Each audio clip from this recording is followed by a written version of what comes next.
Welcome everyone gathered here in person and for all those gathered online at tobuildabeautifulworld.com. Tonight we are all here marking 70 years of the Lubavitcher Rebbe's leadership, as well as the passing of his predecessor, Rebbe Yosef Yitzchak Schneerson, the 6th Rebbe of Chabad. Thank you all for coming.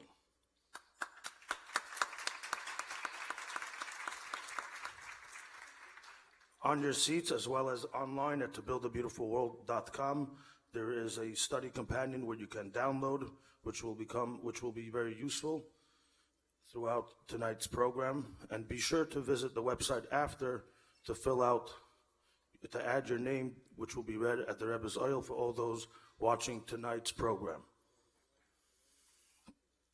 Before we begin, I would like to thank, as I usually do, individuals who took it upon themselves to fund this project. But first and foremost, I'd like to welcome my mother, who came especially from Eretz Yisrael. Thank you, Ima. And may Hashem bench you to see nachas from all your children and grandchildren and simchas in the family. A special thank you to Zalman and Mimi Felig of Miami, Florida. Maybe the Eibishter bench you in the schus of all the good that you do, starting from Chavav in honor of the Rebbe's father, and throughout. You should be gebenched bebana chayim ezayne devicha l'mayla mider chateva. Thank you, Shlomi and Mirla Greenwald, Zamli and Sarla Cohen, a very, very dear friend, Yossi and Nechamadina Katz, the entire Beis Shmuel Chabad headed by Rabbi Moshe Pinson, and a very special thank you and a happy birthday to Yossi Sofer. Today was his birthday. And a very, very special thank you for the woman that stands behind the man, Mrs. Mika Sofer of COL Live. Thank you for everything that you do for our community, and especially for promoting these kinds of beautiful programs and much, much more. May the Eibishter bench you with continued success without any hindrance. Thank you, Dudi and Khani Farkash of Muncie, Josh and Robin Goldish of Melbourne, Australia, Chesky and Bracha Klein. Chesky was a charusa of mine. Thank you, Chesky. Thank you, Nussi and Kitty Sternberg, Yerachmiel and Rivka Leah Jacobson. Last but not least, Mendel and Sarla Pinson. I hope that we are able to continue many such programs and learnings and a lot of good things for the entire community. I think we've shown what a classy event looks like, what quality is, and I think we deserve it. And thank you everyone for supporting it. Without further ado, we'd like to begin tonight's program. Please pay your attention to the video screens.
In dem Jema ist Taukes, hebt dann der Rebbe mit Bossi Legani. Bossi Legani achese Carlo, Dr. Avdruse mit der Schraba Fanort, als Legani in Ksivkan. Neuerdens steht Legani, Lignuni. Das heißt Lemokim, Shoya Ikre Batschilo. Waren Iker Schino in der Betachtenum Haus. Machst du dann mit dem Gefangen?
This isn't easy. How do we even begin? How do we even begin to appreciate the magnitude of today. The Istalkus, the anniversary of the passing of a Rebbe, Tzaddik Yesod Olam, and the anniversary of the acceptance of leadership by our Rebbe. So what I'm going to try to do with Hashem's help is tell a story. People like stories. You stand up here and you tell stories. People seem to have a longer attention span. So I want to tell the story of Yud Shvat. Where does the story of Yud Shvat begin? Well, on a simple level, Yud Shvat.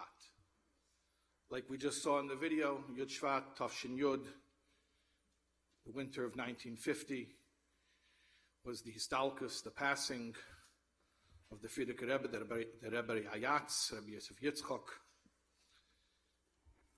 And a year later, on his Yortzeit, in Tafshin Yud Aleph, 1951, on the same date, the Rebbe publicly and formally accepted leadership and recited the Maimer Basilagani. So that's where the story begins. And it begins with, how do I say this in the language of 2020? You know, everybody clicks yes on did you read the terms and conditions, but nobody reads them. The Rebbe started off from day one, from the first official Farbrengen. He told everyone very clearly what's going to be. Here's the deal. Here's our agreement. We're going to bring Mashiach. No less. Nothing less. We're going to bring Mashiach. The Rebbe said it clear. And the Rebbe said it's going to be our generation. The seventh generation. Now, where did the Rebbe get the seventh generation from? He inherited it. What do I mean?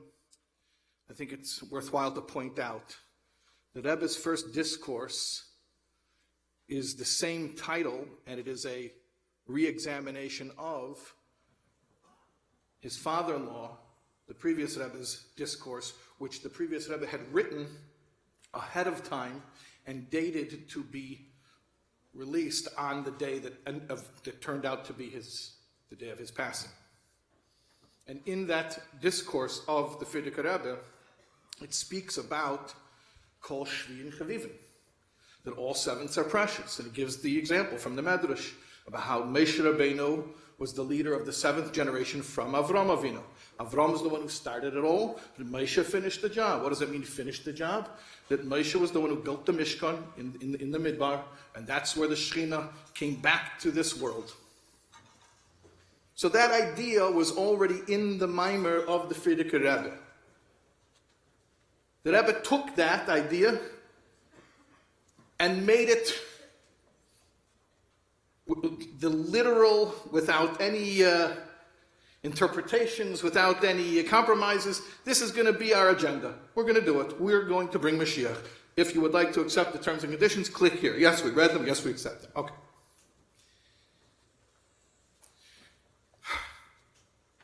And from that day, it never changed.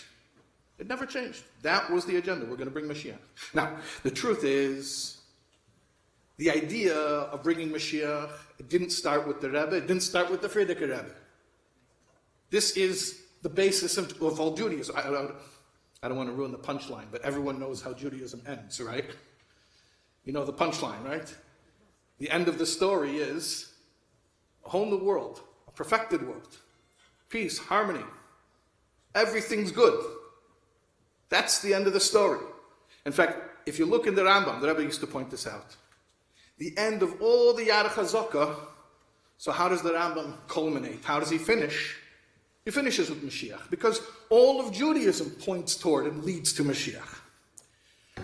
Let's take a look here at our study companions. The first text is from the very, very end of the Rambam. Ube'esa Hazman, and in that day, in that era of Mashiach, what will the world be like? La yiyasham, le ra'av, v'le milchama. There will be no famine nor war. V'le kina v'sachras. There will be no jealousy or competition. Shahatoiva tiya mushpas harbe. Because all good things will be abundant. V'chol ma'adanim mitzuyin ka'afar. And all the delicacies will be as plentiful as dust. V'la yiyah esek kol ha'elam elo. And what will we be doing? How will we spend our time when we won't have to work for a living? We won't have to toil. What will we do? Only one thing. Ladas as Hashem bilvad. To know Hashem. And Hashem being infinite, that will be an infinite process of knowing Hashem more and more and more and more. B'lefichach, therefore, you Yisrael, the Jewish people, will be chachomim gedolim, great sages. V'yedim dvarim sesumim. They will know hidden matters. V'yasigu das beiram kefi koyach ha'adam. They will actually know the mind of the Creator. Fathom that. According to the ability of man. Shenema, like it says, our prophets promise us. At that time, what will be, ki mola ha'aretz, the world will be full, deya as Hashem, the knowledge of God, kamaim layom, mechasim, as water covers the ocean bed.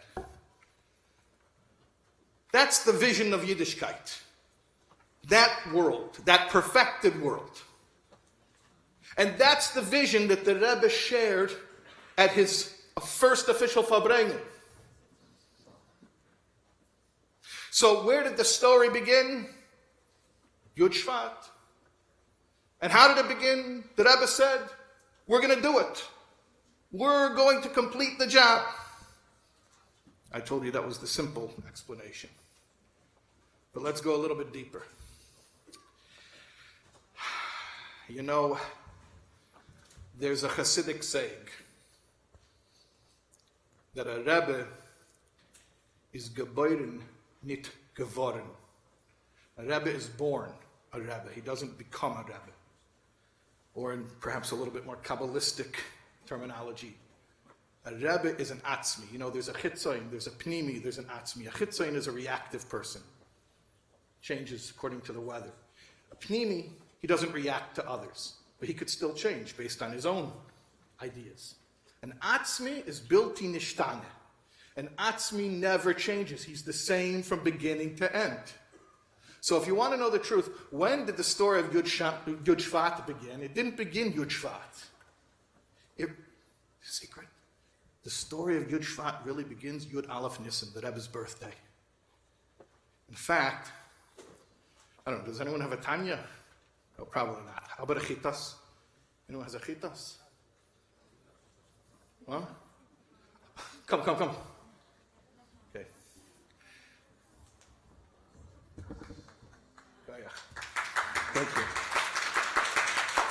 Thank you.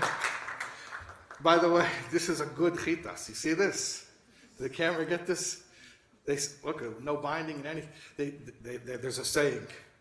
If a person has a chitas that's falling apart, it probably means their life isn't. Okay, you like that? Okay. Now everyone's going to go home and start bending the binding of their chitas. Okay. Oh, and the shtrick is in the right place, so you're up to date on your Tanya chitas. Look at this. Nachas. Okay, so if you look at the chitas, the Tanya chitas, for a Shana Pshuta, for today, for Yud Shvat. Where's it? Oh, right here. Yeah, you got me over the shoulder? Okay. So, look at the last line here. The last three words, really. Me'ayin leyesh tomid. You got it? From nothing to something, always. Me'ayin leyesh tomid. Got it? Yeah. Okay. So the Mashpia, Reb Wolf Greenglass, Oliver Shalom, who the Rebbe called him a Kubal, Kabbalistic scholar. He used to have a vort. He used to say that the Chitas, the Tanya, for the day of Yud Shvat, has a hint to us about the significance of Yud Shvat. And it's in the last three words of the Chitas, Mi'ayin Liyesh Tomid. That means from nothing to something all the time. Hashem is constantly recreating the world from nothing. But there's a remez. Me'ayin, from ayin, ayin is Aleph Yud Nun. Rosh Tevis, Yud Aleph Nissen.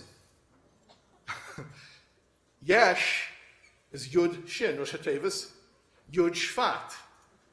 So it's me'ayin, from Yud Aleph Nissen came Yesh, came Yud Shvat, Talmud. It's one continuation.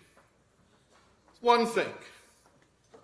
So I'll ask you, when the Rebbe came up with the idea that we're going to finish the job, we're going to bring Mashiach, that was an idea that he thought of the night of the Fabrengen. That was, maybe he thought of it a year before. He thought of it after the Stalkus of the Frierdiker Rebbe. The Rebbe was born with this idea. How do we know that? There's a letter the Rebbe wrote on his birthday, on Yud Aleph Nissen, and that's very significant.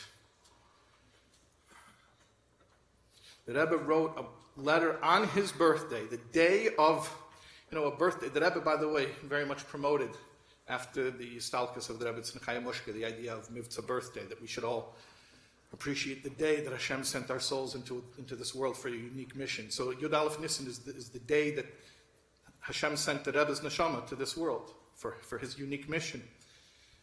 And it's a precious day. It's a very, very serious day. It's a day when you really focus on why you were sent here. In fact, just an aside, Jimmy Carter once called the Rebbe, wanted to give him birthday wishes. And they told him, sorry, but a person's birthday is a very serious day where they have to focus on the purpose for which they came to this world. So I'm sorry, the Rebbe cannot talk to the President of the United States. Yud Aleph Nissen, Tovshin Tes Zayin, 1956. The Rebbe wrote a letter to the President of Israel, Ben Tzvi. Now, I should give you a little bit of background about the letter. In Israel, they have the Rosh HaMemshalah, which is Prime Minister, and they also have the Nasi, which is the president. Ben Tzvi was Nasi, the president. So the Rebbe writes to Ben Tzvi a very respectful and actually a rather lengthy letter, which again is notable because this is a precious day. This is Yud Aleph Nissen. And the Rebbe then at the end of the letter apologizes, so to speak, and tells Ben Tzvi he knows that he will understand why he didn't use his official title of Nasi. And the Rebbe explains because that term, Nasi, has a very specific meaning to me. It's describing a Jewish leader who is the ultimate leader, the leader of the entire Jewish people, over whom there is no foreign authority. Only Hashem himself. And I can't use that term lightly. I can't throw that word around. And that's when the Rebbe reveals this extremely personal glimpse into his life, into his thinking. Here we have the second text in the vision section. The Rebbe writes, Miyem holchi lecheder. From the day that I went to Cheder, to primary school, v'eid kedem lezeh, and even before that, a toddler, a little child, hischil lehisrakim b'dimyeni, it started to take form in my mind, tzir geula ho'asida, the image of the future redemption, geulas am Yisrael megalusai ho'acharei, the redemption of the Jewish people from this, their last exile. Geula kizu ube'efin kizeh. Such a redemption, and in such a manner, she'al yoda, that through it, with it, yumuvonim yisuri hagolis, hagzedes v'hashmades, we will once and for all understand all of the pain, the decrees, and the persecution that the Jewish people have endured over the entire exile. So I'm sorry, the Rebbe says, to paraphrase, if I can't start using this term, Nasi, which in my mind, since I was a small child, is associated with that image, that world, that perfected world.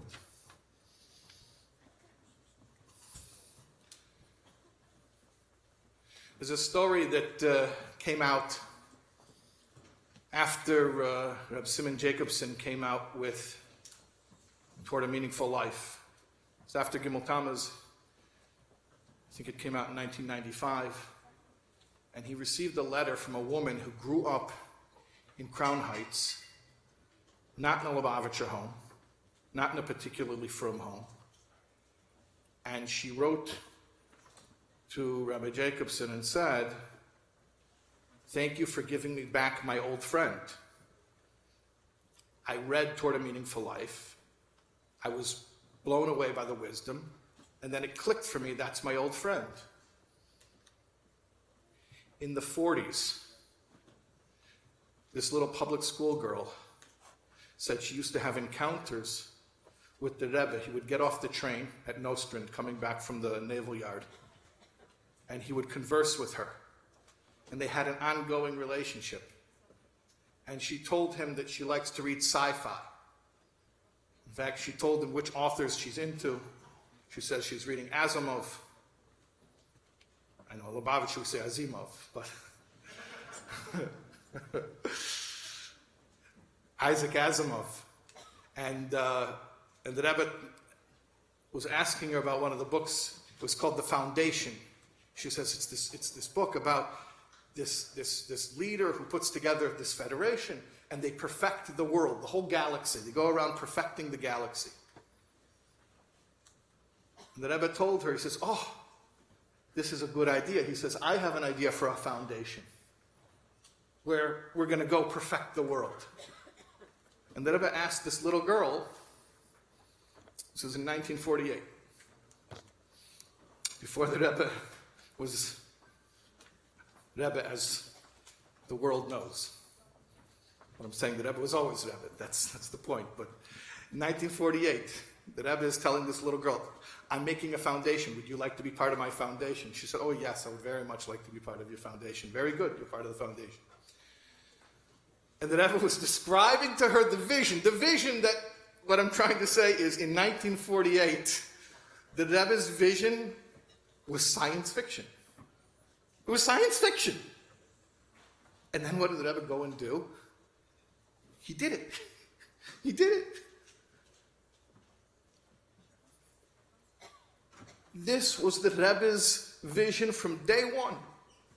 When he was 3 years old, when he was 48 years old, when he officially accepted leadership, when he was 90 years old, and it never wavered. This was the mission. We're going to bring Mashiach. Nothing less. Nothing less. You know, there's a Hasidic custom to say every day the chapter of Psalms that corresponds with one's birthday, or the year of one's birth, as well as the chapter that corresponds to the Rebbe's age. So when the Rebbe was saying chapter 90, Kapitel Tzaddik, I still have the chitas up here, so why not? When the Rebbe was saying chapter 90, Kapitel Tzaddik of Tehillim, Chassidim made a song. They took words from that chapter. The chapter starts, Tefillah LaMoshe, Isho Elakim, a prayer by Moses, the man of God. Why did Moses pray? This is what Moses was saying when they put up the Mishkan in the wilderness, when they built a building, a home for Hashem, and the Shekhinah came back to the world. And Moshe was praying that Ma'aseh Yadeinu, the work of our hands, the Mishkan that we built, should be favorable to Hashem, and the Shekhinah, that the Noyam Hashem, the pleasantness of Hashem, should come down to us and fill the world. And this was the song that they were singing when the Rebbe started to say chapter 90 from Tehillim, the song of yearning for the Shekhinah to come down, to come back to this world. And this is what I'm saying. When the Rebbe was 3, or the Rebbe was 48, or the Rebbe was 90, there was always one theme and one theme only. It didn't start at any juncture. It's not a new thing. it was the same thing from day one. Finishing the job. Shuva Hashem, Hashem, return to your world. V'nochem al avadecha, have mercy upon your servants, and find favor in the Ma'aseh Yadeinu, in the work of our hands, and bring the Shekhinah back to this world.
Sounds a lot better when you guys say it. Shekayach.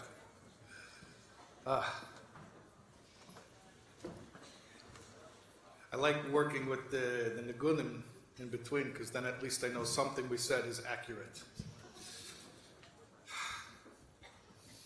So we're in the middle of telling a story that began on Yud Aleph Nisan.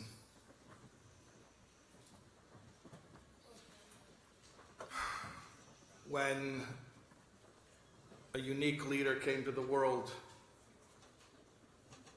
and made it his business to finish the job of all of history. But like any good story, there are multiple characters. And in this story, there's another very important character. You. Us. Our generation. The ones with whom the Rebbe made the deal. I told you, everybody clicks on the terms and conditions, but nobody reads them. Nobody reads them. In fact, how do I know? How am I confident to say this? Jem put out a video recently. There was about Yud Shvat. There was an interview with Yoel Khan, just a short clip. But Reb Yoel said, after Yud Shvat, he said, at first, we were just happy to have a mimer. We were just happy to have a mimer. He says, afterwards, we went back and we said, hey, this is heavy stuff. The Rebbe is saying something new here. So I will be so bold as to suggest maybe Reb Yoel went back right afterwards and read up the terms and conditions. Maybe the rest of us, we still need a refresher course. We need to brush up on what it is exactly we got ourselves into. So I told you, the terms and conditions, if you want to say it in one sentence, is, guys, we're going to bring Mashiach. But there are two ways to emphasize that sentence. First way is what we were talking about before, the Rebbe's vision. Mashiach, nothing less than Mashiach. Guys, we're going to bring Mashiach. That emphasis. But there's another diuk, there's another way to read it. Guys, we are going to bring Mashiach. In other words, it's got to happen sooner or later. Someone's got to do it. You know who's going to do it? Us. Hold on a second. Ach shadara, bitmiya, like the Gemara says. This is such a good generation. We're the ones. Why not the Rishonim Kamalachim? Why not previous generations who are so much greater? The Rebbe says that's neither here nor there. The point is, we were given the job. We came in at a unique time in history. This is when it's happening. And I'm not saying that everyone is so great, or that they earned it, or they worked for this distinction. What I'm saying is, if you're part of this generation, you were born at this time, that's it. You were recruited. You have the job. Let's look what the Rebbe was saying day one. Our role. Look how the Rebbe is describing us. And remember, the Rebbe is talking about us.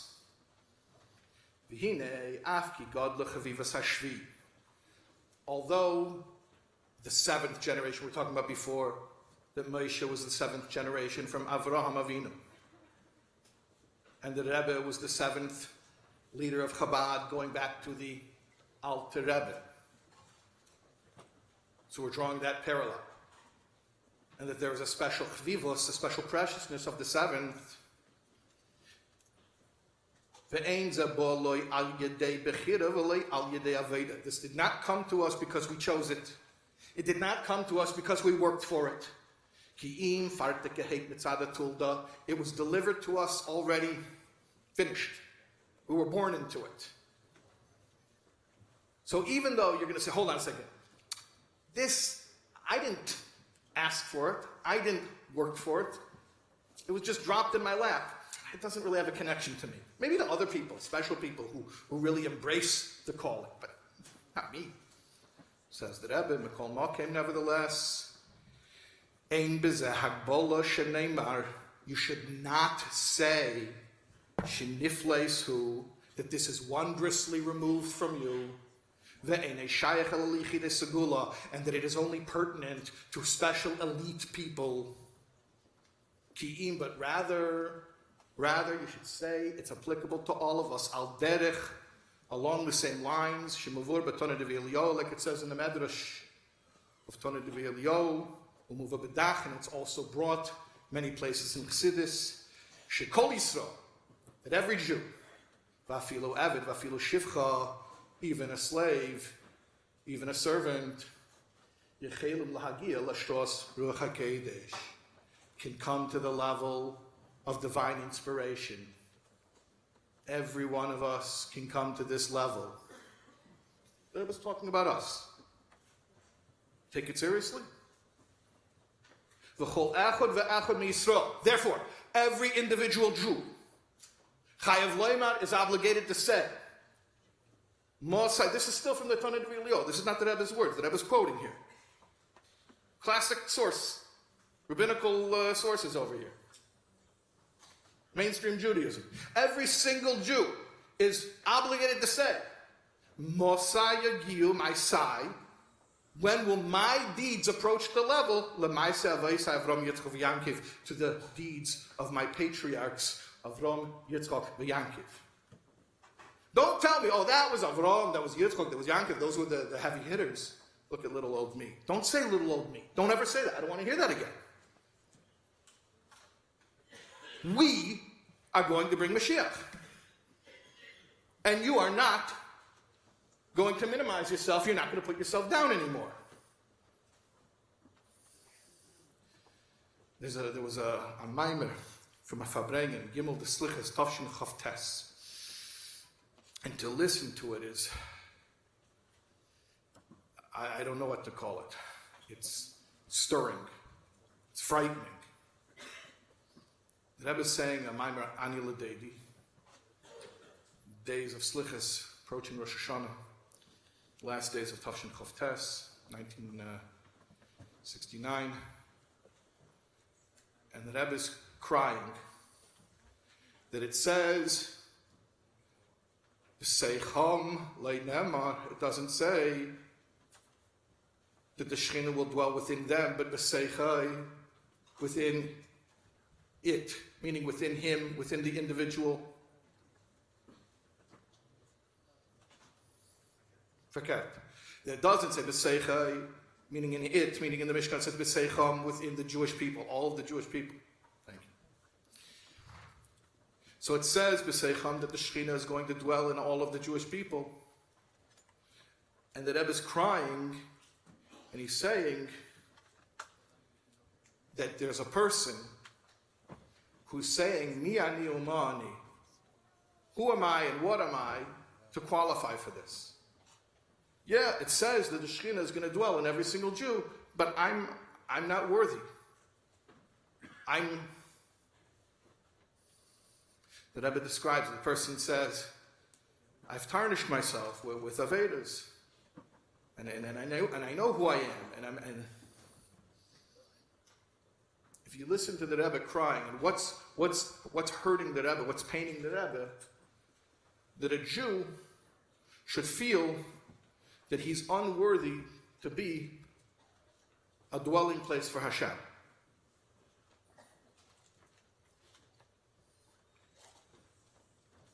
The Rebbe's expectations, the Rebbe's view of every single Jew are unreal. After Gimel Tammuz, Rabbi Lau, Yisrael Meir Lau, from the chief rabbi of Israel. So he spoke, I think it might have been a shleishim, but he said, people are asking, who is the successor of the Lubavitcher Rebbe? He says, what do you mean? The Lubavitcher Rebbe left hundreds of successors, thousands of successors, shluchim, all around the world. I say that's good, it's almost there. But I don't even think it does justice. I think it's even more than that. You know, Jonathan Sachs famously said it at the Kinnis HaShluchim, that good leaders make followers and great leaders make leaders. So I'm gonna touch this up, if I can be so bold, but I'll back it up. Not good leaders make followers, great leaders make leaders. Let's say it like this. For all of history, a Rebbe made Chassidim, and came the Rebbe of Dor HaShvi and made Rebbes. Took regular Jews and made Rebbes. How can I say this? The Rebbe said it. First of all, it's not enough what it says over here in Basi Lagani, Ruach HaKodesh. You're going to be on the level of Ram Yitzchak Yankiv. That's not enough over it. But the Rebbe did. The Rebbe said it. Hishayna Rabba, Tafshin and Beis. The Rebbe was speaking about the fact that in the Hayem Yem, it has the history, the biographies of all the Rebbes, and from the Tzemach Tzedek, he had 7 sons. And the successor was the 7th, the youngest one, was the Rebbe Marash. So he was officially the Admur, the Rebbe. But the Frierdiker Rebbe had them write the title before each of the sons, all of them. The title Admur, Adineinu Mereinu V'Rabbeinu. And the Rebbe says, from this, what can we conclude? I mean, only the Rebbe can make this conclusion.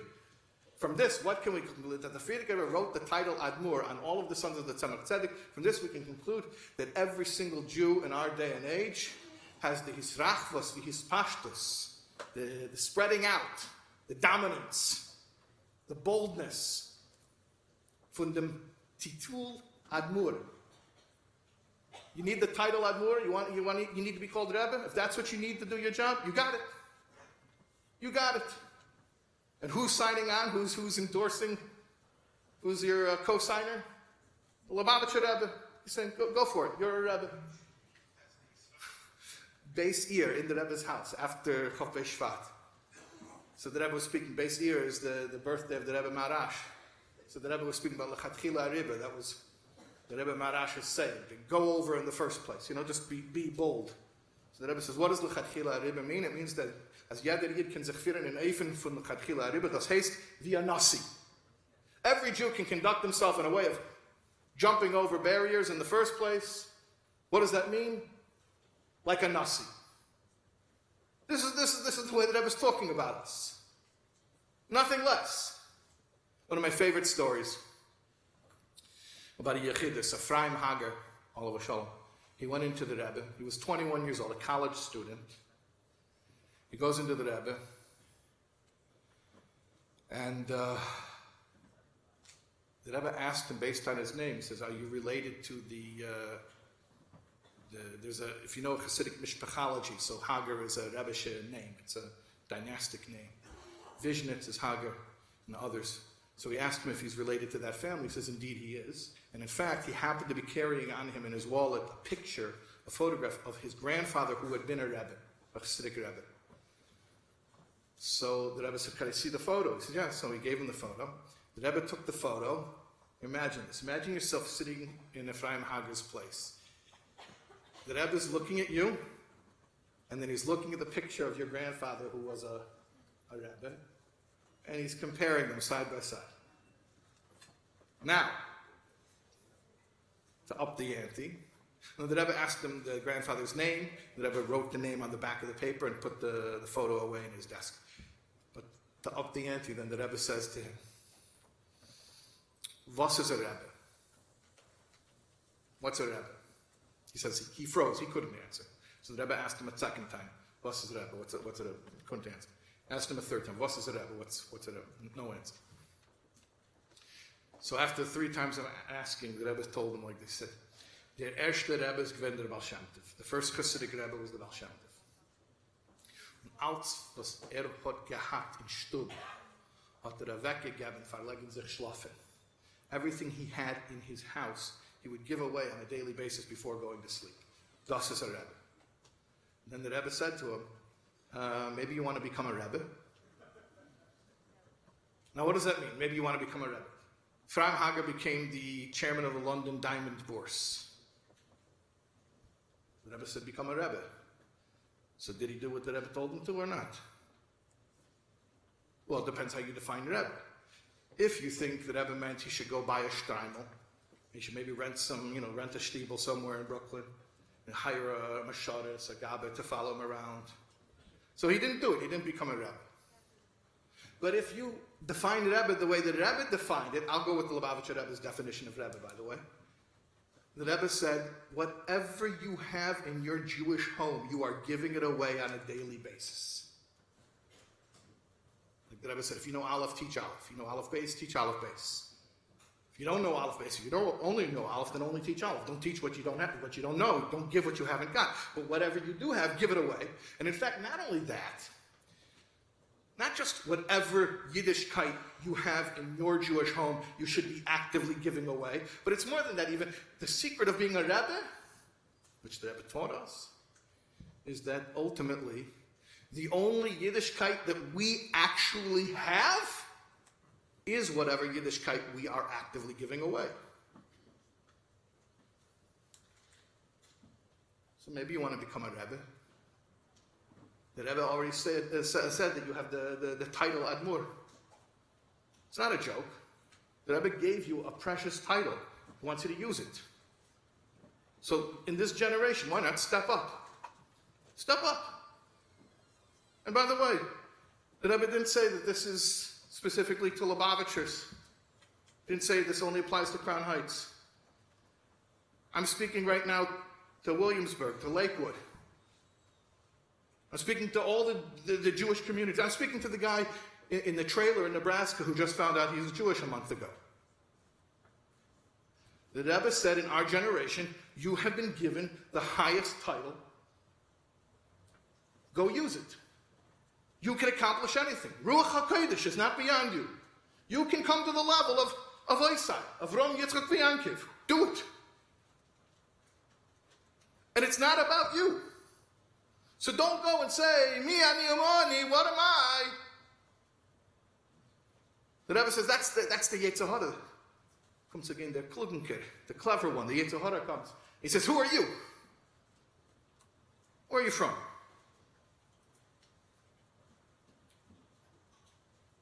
You think you're special? That's the most evil statement. The most destructive statement. In the mimer from Bossi Lagani that corresponds to this year, I should just explain. The Bossi Lagani was a hemshech, that means a series of Maimorim, 20 chapters in all. And the Rebbe would explain each year another one of those chapters over the course of 20 years. So this year, Tafshin Pei corresponds to the Maimorim that the Rebbe said to explain Bossi Lagani in Tafshin Chof and in Tafshin Mem. So in the mimer of Tafshin Chof, the Rebbe is speaking there, he says a word from the Baal Shem Tov. The Baal Shem Tov said that the Yetzer Hara will draw a person away from Avodas Hashem simply by telling him to be humble. Because when a person undervalues himself, then he doesn't realize the impact that he has. And the Baal Shem Tov concludes and he says that this is just like what it says in the Gemara, Anav Nasnusay, Shel Rebbe Zechariah, the humility of the Tana Rebbe Zechariah. There's a whole Maisa there in the Gemara in Gittin. It's the Gemara that we learn on Tisha B'Av. That's how I know it. It says, about the Kamsa, Bar Kamsa, right? So Rebbe Zechariah was humble. He didn't want to assert his dominance. He didn't want to assert his authority. So it says from the humility of Rebbe Zechariah, Chorev HaMikdash, it destroyed the Beis HaMikdash. The Rebbe says from this you can infer the opposite. From the what? That if humility, when it is misplaced, causes a destruction of the Beis HaMikdash, then self-confidence, healthy self-confidence, believing in yourself, will build the Beis HaMikdash. There was a Holocaust survivor who moved to Crown Heights, not a Lubavitcher, and he started a grocery. In fact, the Rebbe helped him to start off in business. He had a son, a teenager. This is back in the Chofs, in the 1960s. And this teenage boy used to run deliveries for his father, the grocer. And one of the houses on his delivery route was the Rebbe's in Chana. He used to deliver groceries to Rebbe's in Chana, the Rebbe's mother, on President Street. So one time this boy, Stillerman, Nachum Stillerman, so he came to the Rebbe's in Chana, and she asked him a question. She said, is there anything that you would like to know from the Rebbe? He hadn't thought of that, but now she's offering. So he says, yeah, what's the Rebbe's favorite prayer? Now, later on, when he told the story, he said, I think the reason I said that is because I was about to go off to college. He wasn't from a Chassidish family, more of a modern family, right? Holocaust survivor parents. They wanted him to have, stability. So he said I was about to go off to college. And I guess I wanted to know, if there's one prayer that I should really hold on to, which one it should be. And if whatever's the Rebbe's favorite prayer is probably an important one, and I can, give that special attention. So she says, I don't know what the Rebbe's favorite prayer is, but I will ask the Rebbe. The Rebbe would visit his mother every single day. And I'll tell you next time. So next time the boy came to deliver groceries, Rebbe Tzachana says, I asked the Rebbe, I found out his favorite prayer. His favorite prayer is Meida Ani. You know what Meida Ani is? When you learn Kuntras and Yonish Al-Teres HaChassidus, the Rebbe explains Meida Ani. What's Meida Ani? Meida Ani, you don't have to wash your hands to say. You know why? Because Meida Ani is the pure expression of the essence of a Jew. It can never be tarnished. That's why we can say it before we even wash our hands. And why doesn't it have Hashem's name in it? So the simple reason, because we didn't wash our hands. No, it's the opposite. It doesn't have Hashem's name in it because it's the essence of the Jew that connects to the essence of Hashem, higher than any name. It would be limiting to give it a name. Meida Ani is the prayer that all Jews say equally. Meida Ani is the expression of how every single Jew has within him a Yechidah Shebenefesh, which we should point out. The Rebbe would often quote the Torah of the Chernobyler, the Mo'er Einayim, who said that the Yechidah Shebenefesh within every Jew is the Nitzutz Shel Mashiach of every Jew. So the Rebbe is telling him, Meida Ani. Meida Ani is the expression of your ultimate holiness. The real you. The real you.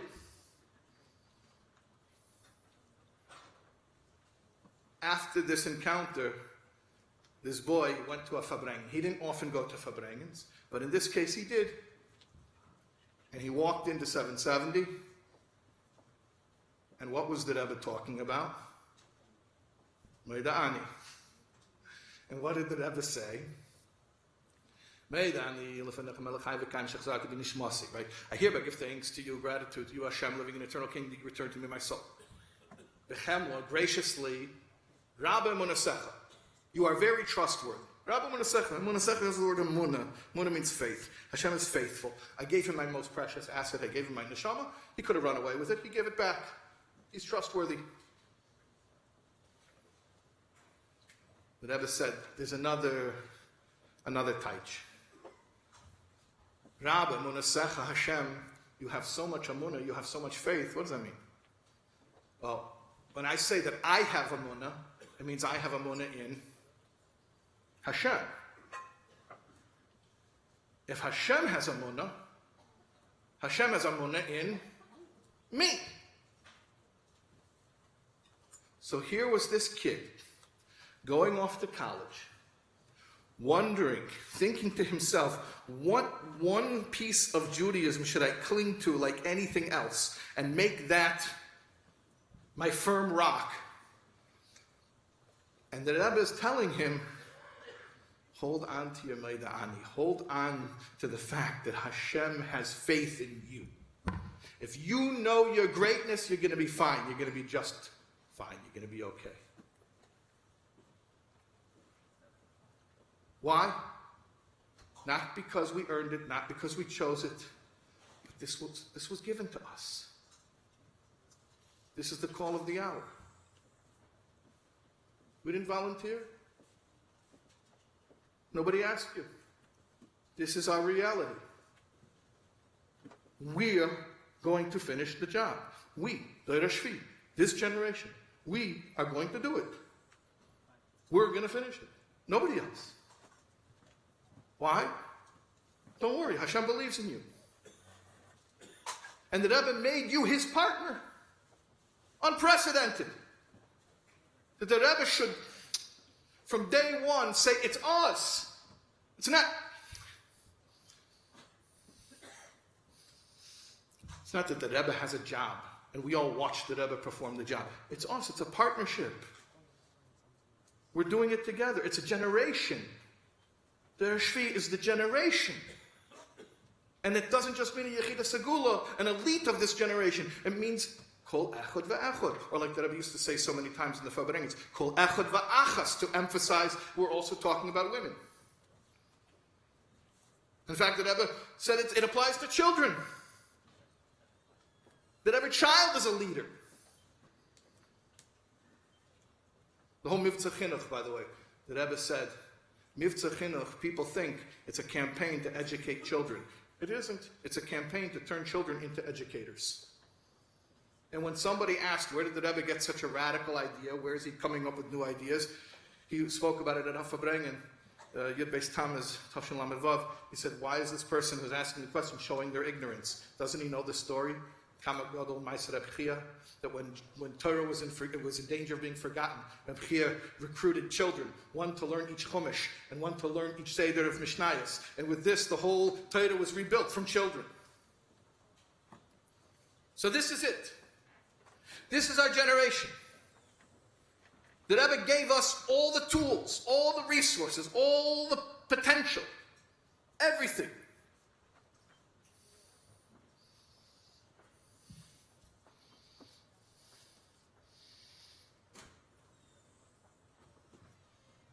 You know, there's an old joke. The rabbi gets up and he says, I have good news and bad news. What do you want to hear first? And the congregation says, tell us the bad news. Sorry, I'm killing the joke. He says, not a good joke teller. He says, they say, tell us the good news. He says, okay, good news is we have the money to complete the building project. Okay, good news. What's the bad news? He says, the bad news is it's still in all of your checking accounts. That's the bad news. Okay. But the good news is the Rebbe gave us everything. The Rebbe gave us the tools. The Rebbe gave us the resources. Everything. Now we just have to go to the checking account. We have to make a withdrawal. We have to use it. We have to put it to use. We are very fortunate.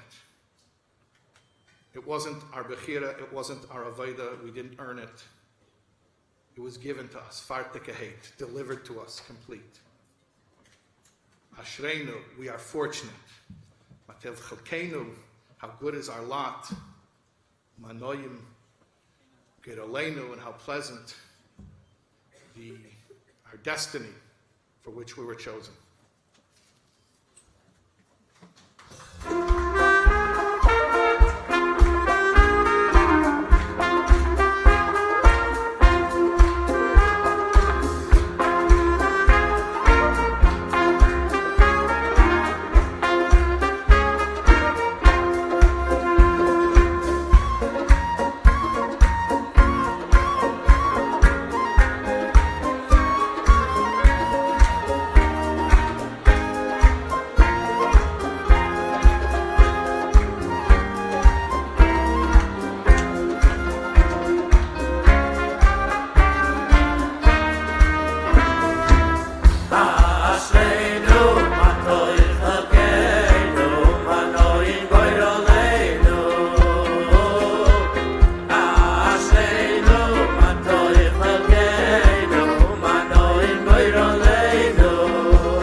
You knew this was a four-part presentation, right? So we have our Rebbe, we have our generation. What's the next topic? Our connection. In other words, you ever seen, like they call them trust fund babies? people who are children of really rich parents. So we are spiritual trust fund babies. We were born, each one of us, with spiritual riches beyond our comprehension. So how do we make sure that we actually participate?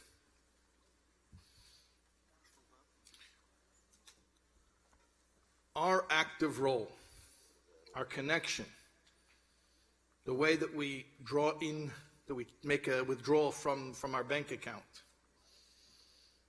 is through limud Torah, by learning the Rebbe's teachings.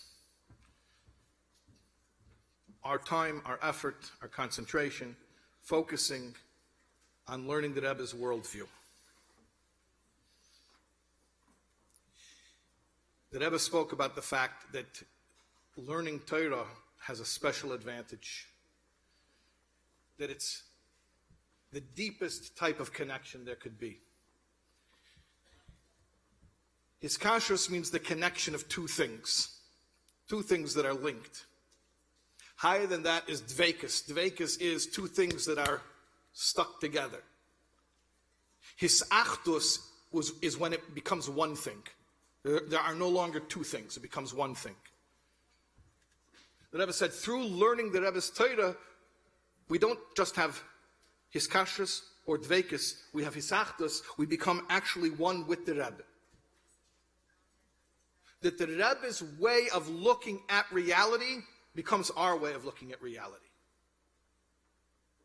We reprogram our mind. We change the way we experience life. If you didn't see it from the Rebbe, maybe you wouldn't believe it. But let's look here in the study guide under the title, Making It Our Own. Baal HaHilula, the one whose yahrzeit it is, meaning the Frierdiker Rebbe.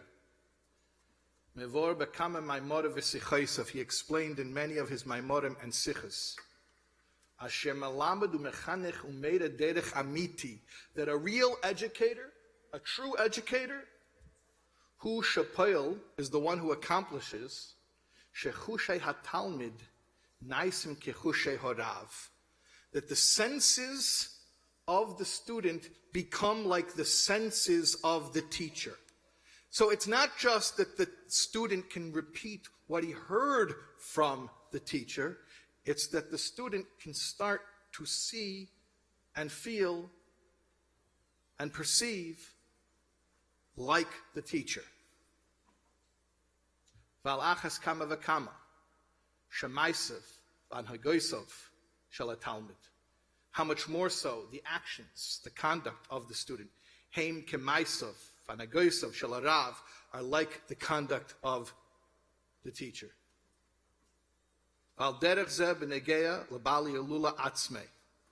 Now let's speak, the Rebbe says, about the Frierdiker Rebbe specifically.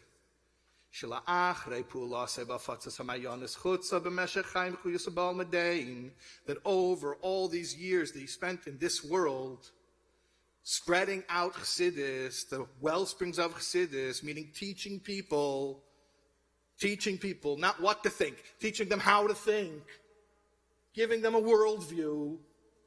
And now that he has passed on, it's actually even more intense. It's even more than in his physical lifetime. He has generously given. He's given to every one of his students, anyone who learns his teachings, the power that they need to go in the right path. That he showed us from his ways, and we will go in his ways until we approach the level where the senses of the student become the senses of the teacher. That which the teacher is able to perceive, the student will be able to perceive. Again, if you wouldn't see it, maybe you wouldn't believe it. Hiskashrus to limud haTorah, learning the Rebbe's teachings, isn't just to be able to quote what the Rebbe says. It's to be able to think like a student of the Rebbe.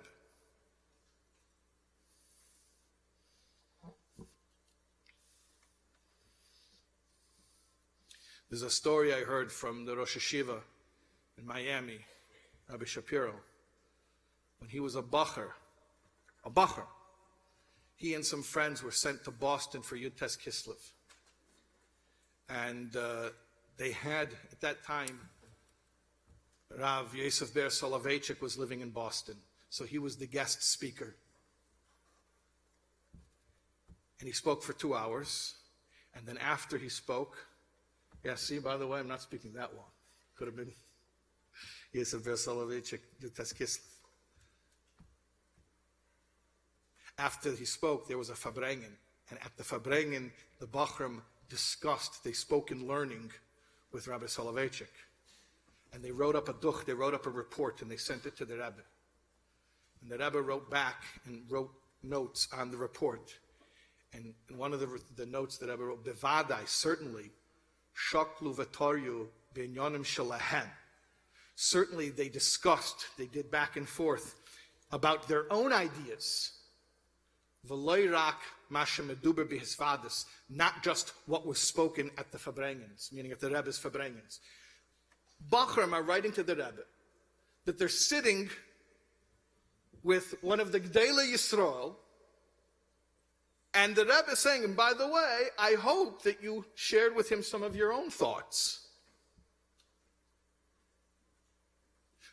This is what the Rebbe was demanding. Every Rosh Hashiva, if the Rebbe had taught the klal, the certain principle, there's certain klolei Rashi.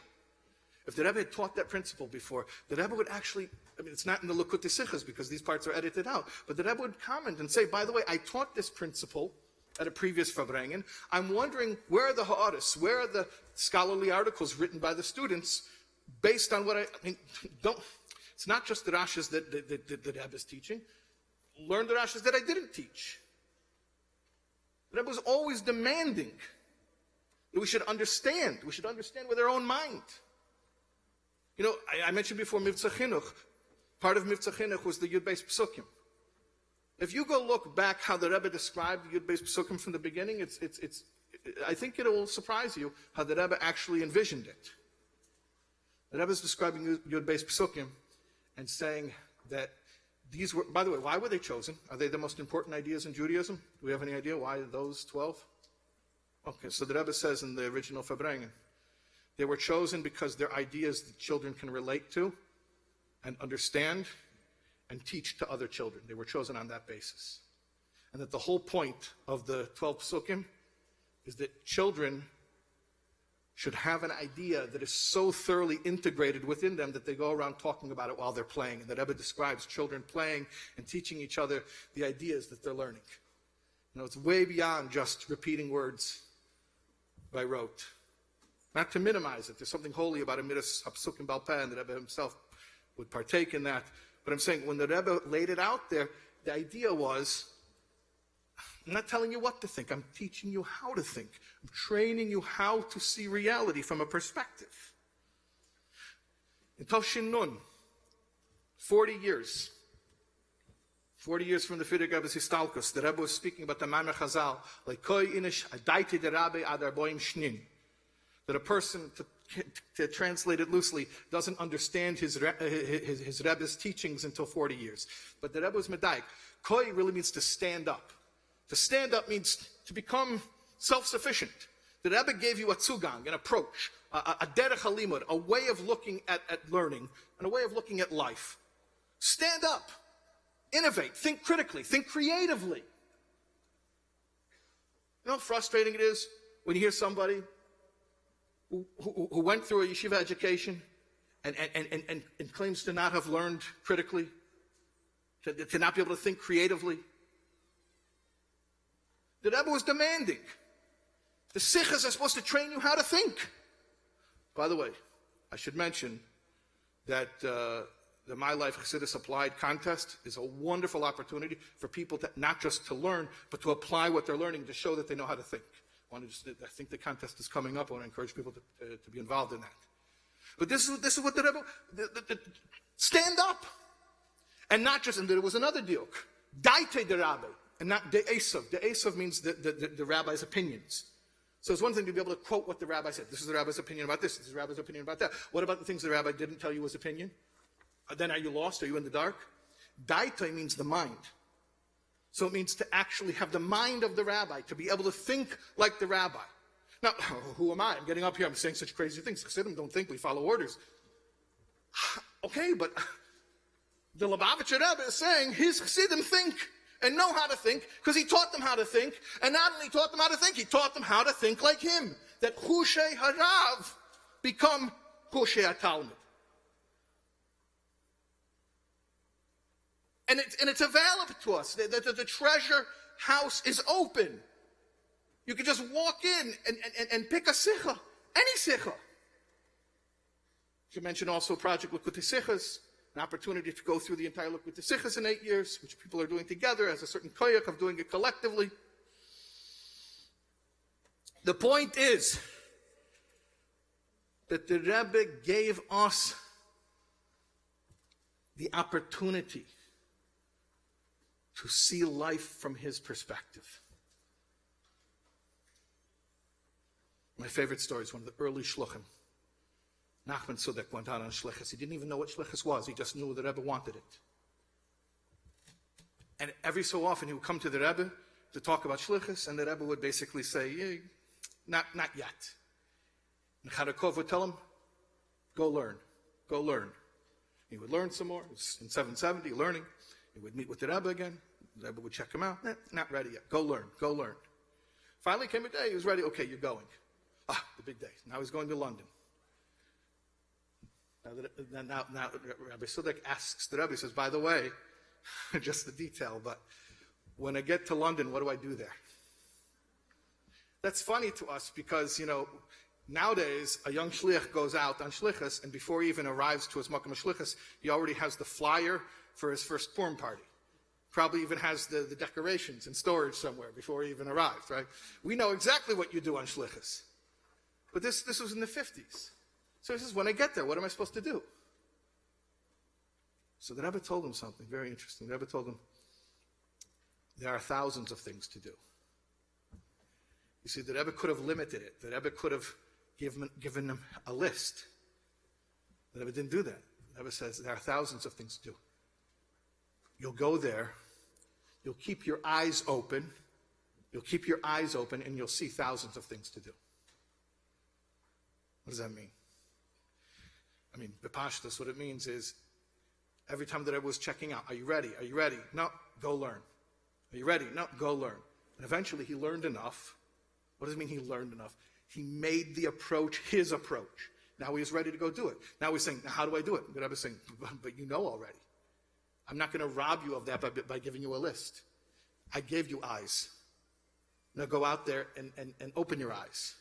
And by the way, this idea is the same thing that Rebbe was saying in the later years about Mashiach.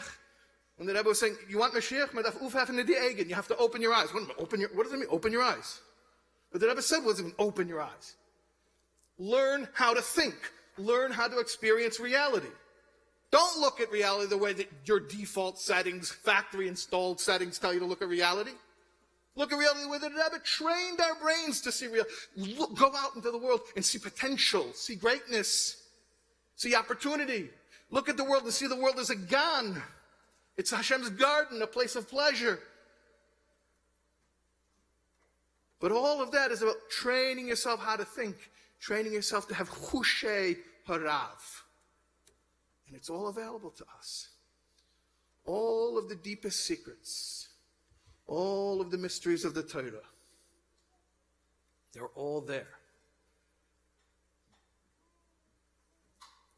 This is the connection to Limit Torah, to know the unknown, to know the secrets, to know Kol Raz Seidecha, the mysteries, the secrets of the Torah are no longer mysteries and secrets for us.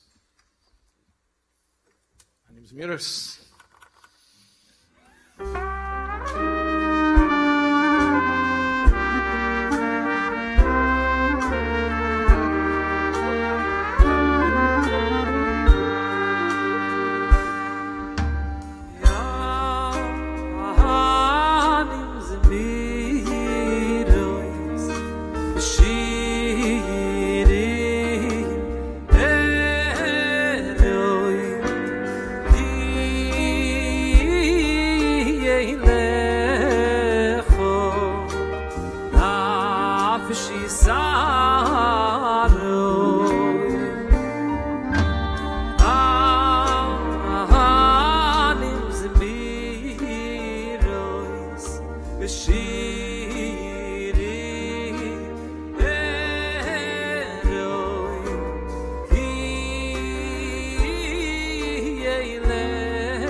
Okay, we're getting to the end of our story.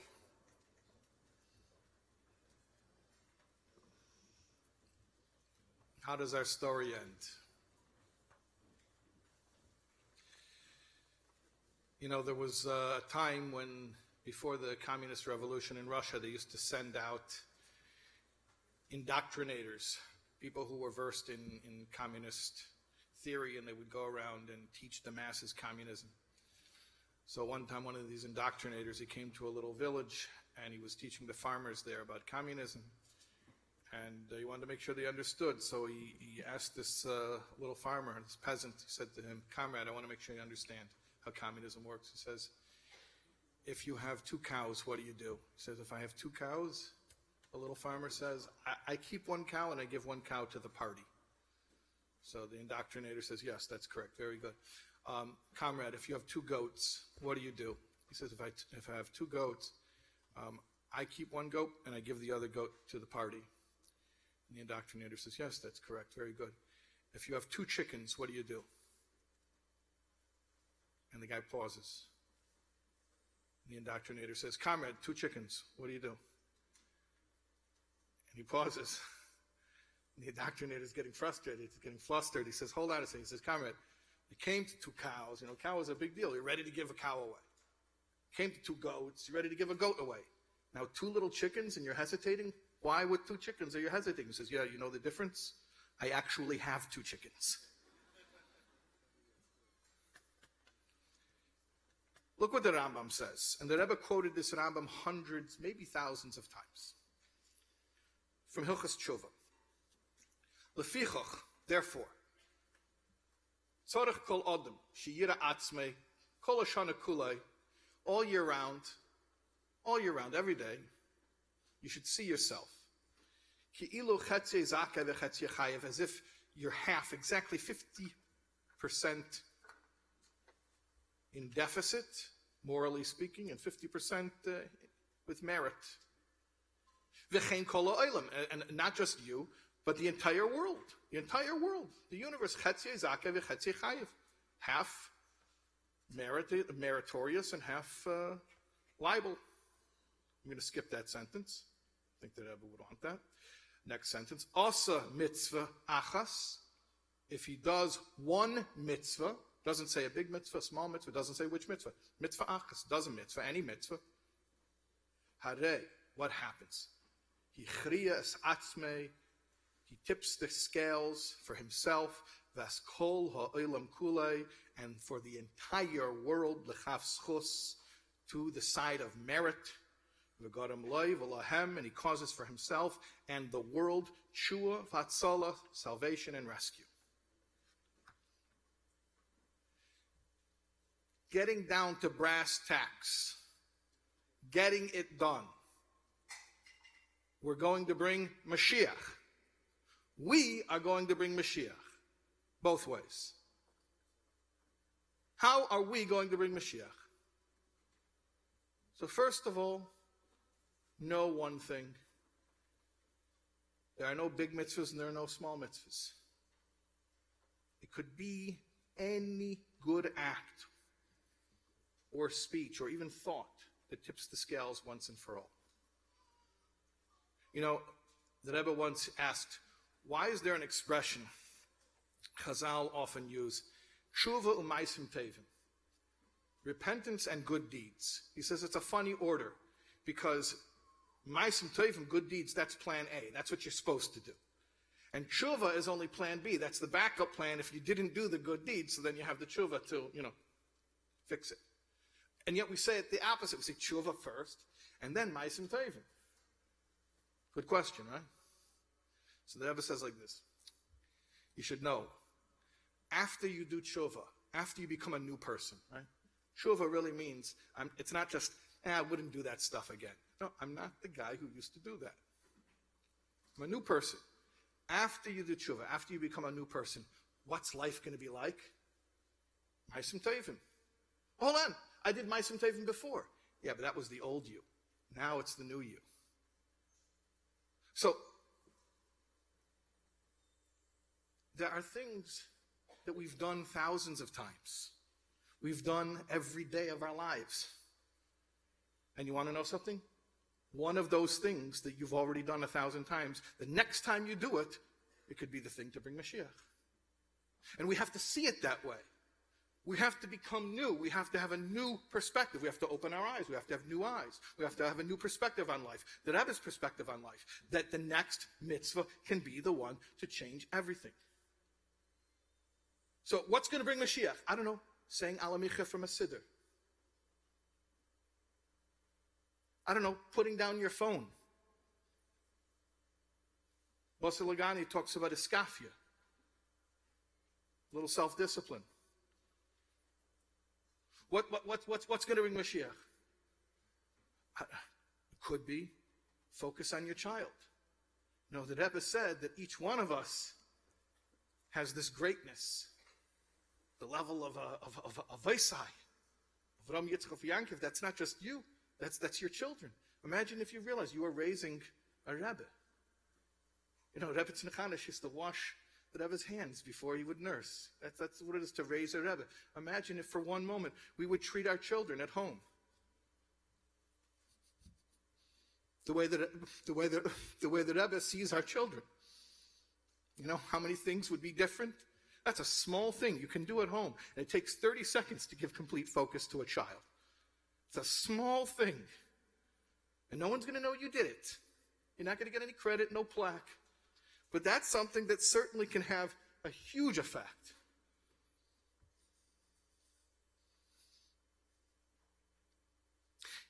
So what I'm saying is, a lot of the stuff that we need to do is old stuff. It's familiar stuff. But we have to do it in a way that's brand new. We have to do it as Rebbes. Ever see how the Rebbe says a bracha achrona from a siddur? The Rebbe was a busy man. He had many things to do. I would forgive him if he didn't look inside a siddur. But for a tzaddik, a Rebbe, there's no difference between a big mitzvah and a little mitzvah. All that counts is whatever mitzvah I'm doing right now, and that mitzvah is the whole world, and that mitzvah can change the whole world.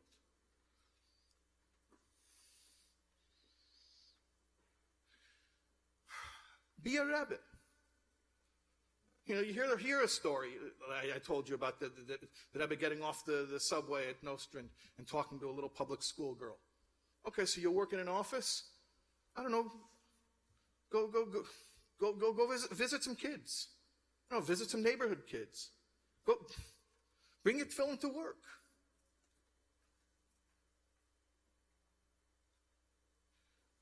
A Rebbe is like the Rebbe said. Everything you have in your Jewish home, you're giving it away on a daily basis. You have a neighbor who doesn't have something Jewishly that you have, share it with them. Make a Shabbos party in your house for your kids' class. There are small, everyday things that can have massive, massive, massive ripple effects and can finish the whole job for all of us. Of course, there are big things too. Depends how ambitious you are. The Rebbe said, every Jew now has the hisrachvas and the hispashtas from the titul admur. So everybody has, if you need the credentials, the bona fides, the Rebbe gave it to you. Who are you to do it? The Rebbe told me I can act like a Rebbe. Go do something big. Be ambitious. But do it like the Rebbe said. Oiris to tell you, Mikalim de Tikkun. Do it with passion and vigor and excitement. It has to be in an organized manner. It has to be sensible. We don't, to bring Mashiach doesn't mean to act in a ridiculous way, in an unorganized way, in a sporadic way. It can be focused. It can be driven. Because we have a goal. We had a goal since day one. Now just see that goal in everything that you do. And see yourself as the one responsible to do it. During World War II, at the end of World War II, after FDR died, so Truman took over, and there was a lot of pressure. He had to make a lot of decisions. And he used to have a sign on his desk that said, "The buck stops here." It became a well-known expression, but he was the one who made it up. What does it mean? Passing the buck. Passing the buck means you defer responsibility to the next guy. So Truman had a sign on his desk, "The buck stops here."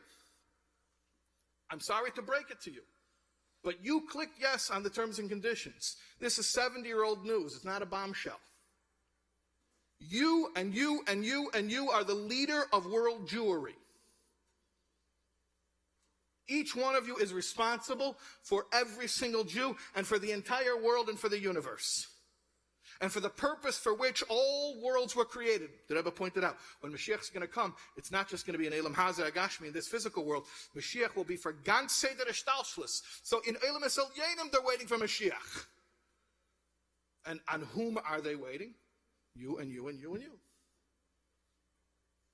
There's a video after Chof Ches Nissen. Let's actually look at the text. The last text. Chof Ches Nissen Tavshin and Alf. Hadavar Yachidi Shechelni Lasais. The only thing I can do, says the Rebbe, Limsara Inyan Aleichem, is to turn it over to you. Asu Kol Asher Yecholtchem. Do everything in your ability. In Yonim Shehim Ba'efin Da'iris, to tell you things that have massive, wild energy. Aval, however, Bekelim Detikun, in an organized fashion. Lahavi Bepoil as a Mashiach. Mashiach Tzidkenu, take of Miyad Mamish, in order to bring Mashiach immediately, literally. After the Rebbe said this Sikha, a woman came to the Rebbe, it's on video, and she had lost her child. You know, there are many reasons why we want Mashiach, but somebody who's in mourning, somebody who is Le'olenu, wants to be reunited with a child, that's pretty high up there with the reasons why somebody would want Mashiach. She came to the Rebbe and she said, Rebbe, after all these years, now you're going to leave us hanging. She started to cry. She said, Rebbe, you are our Rebbe, you're our father.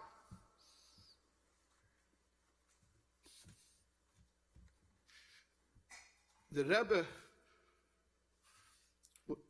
the same Rebbe who used to stay up nights while he was worrying about the entire world and also checking in to make sure that a pregnant woman in the hospital had had a safe delivery. A father like that who cared for individuals and that a yid should have parnasa and that couples should have shalom bayis. I'm not saying on the grand scale. I'm saying a father who actually cared for every single individual. And one of your children turns to you and says, Rebbe, you're our father. And the Rebbe said, if I am a Rebbe, then I have spoken clearly that it must be done by everyone, by all Klal Yisrael, including this person and this person and this person. The woman said, but Rebbe, we're relying upon you. The Rebbe said, if I have spoken as a rabbi, then you have heard my answer clearly. The Rebbe says in English, that it must be done by you and by you and by you. And the Rebbe is pointing to the people in the room.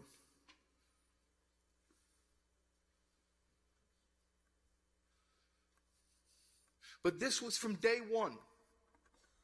From day one, the Rebbe said, we're going to bring Mashiach.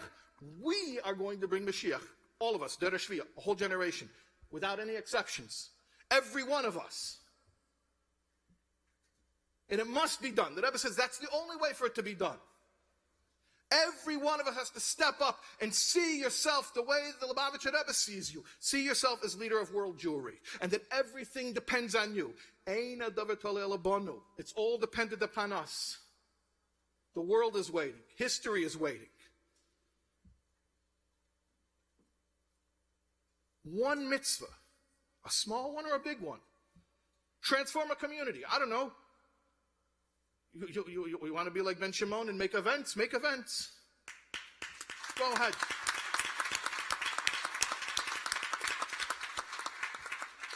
And by the way, I'm privy to some backroom information. It's not just the mega events. It's going to be regular, steady, real learning, or like Ben Shimon says, no Kool-Aid, real learning.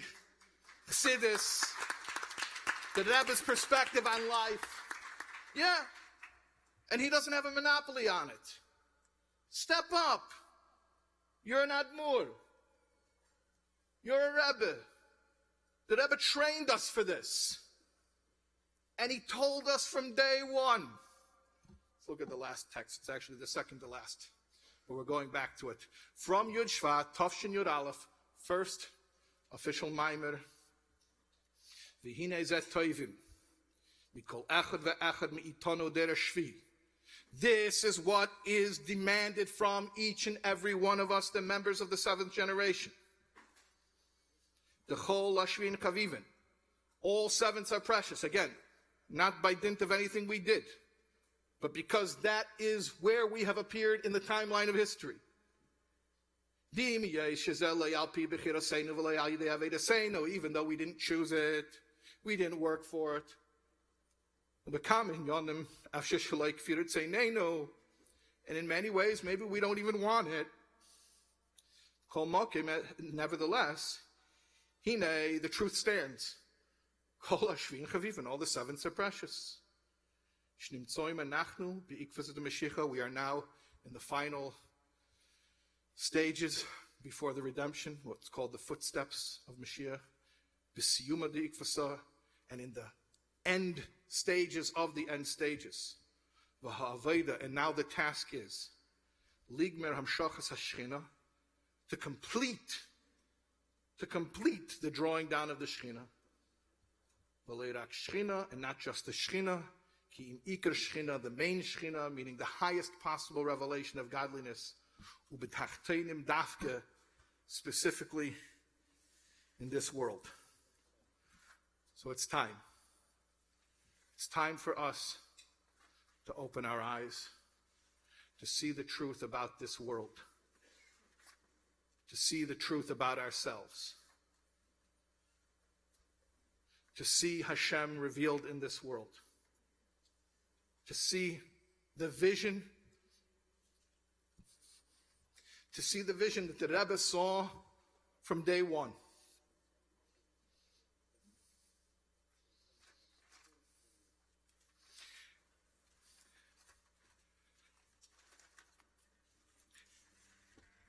And Hashem should help very soon, again, to see the Rebbe.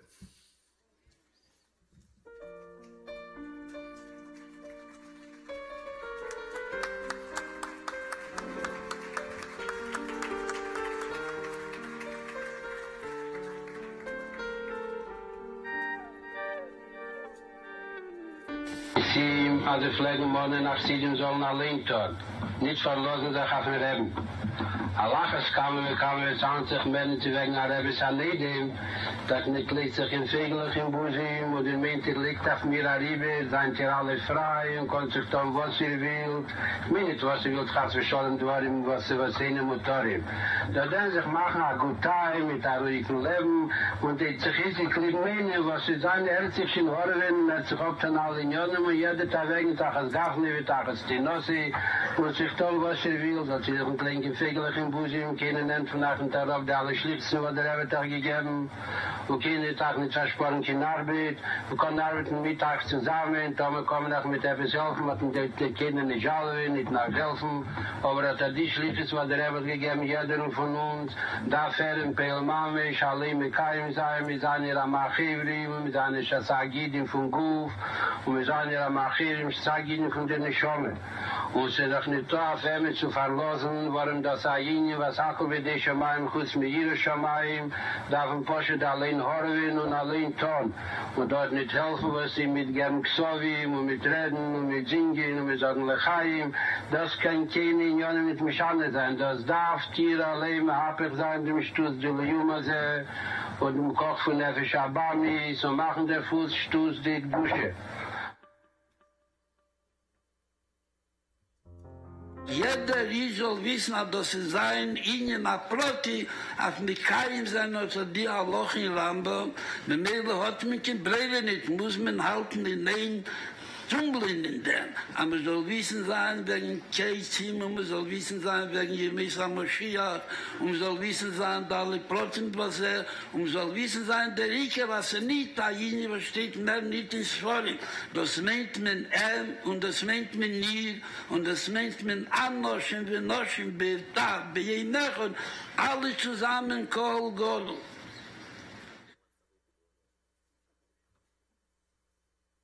Mir wird eins gesagt, was ich kann nicht tun, es gibt das über jeden von euch und tut alles, was ihr kennt und setzt Arobling in Mashiach, denke von Yad Mamos in Arabien, die Indionen, Tage von uns, die Teo, aber in Kehlen, die Tichon.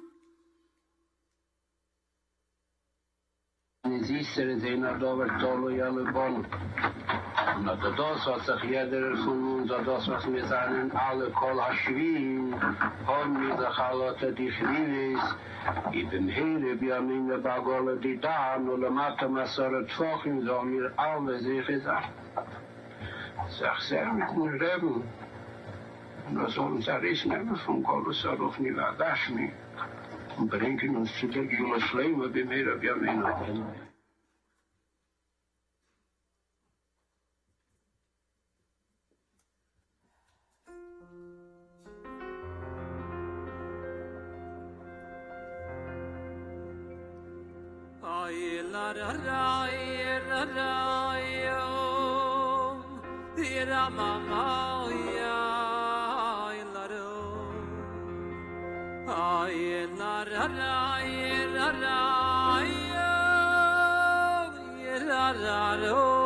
Yeah.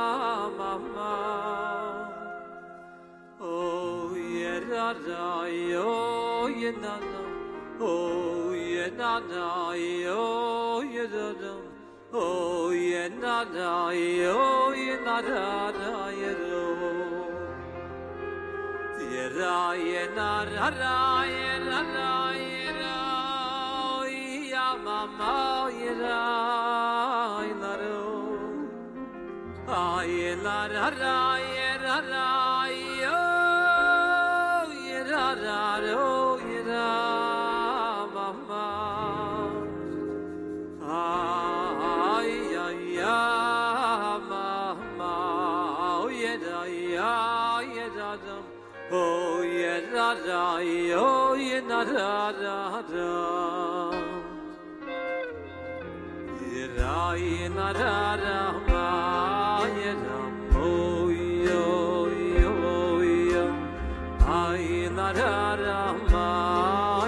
da da